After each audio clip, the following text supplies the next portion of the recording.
אנחנו בכפר סבא. יש לנו פה תקלה של דוד לא מחמם. האמת שכבר בדקתי עם המנורה שמגיע חשמל לדוד. חשמל מגיע, הכל תקין מבחינת חשמל.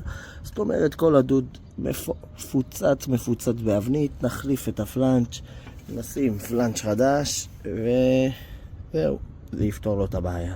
עוד מעט נמשיך עם הסרטון. רוקן כבר את המים, מלא אבן כמו שאפשר לראות.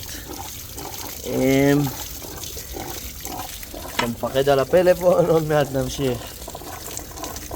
שהדוד יתרוקן לגמרי.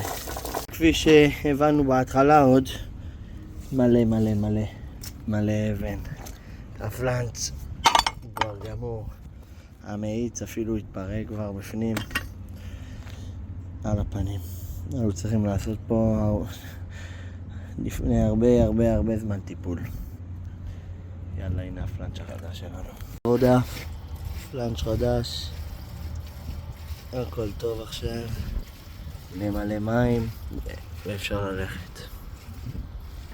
על שירותי אינסטלציה כל אזורי השרון.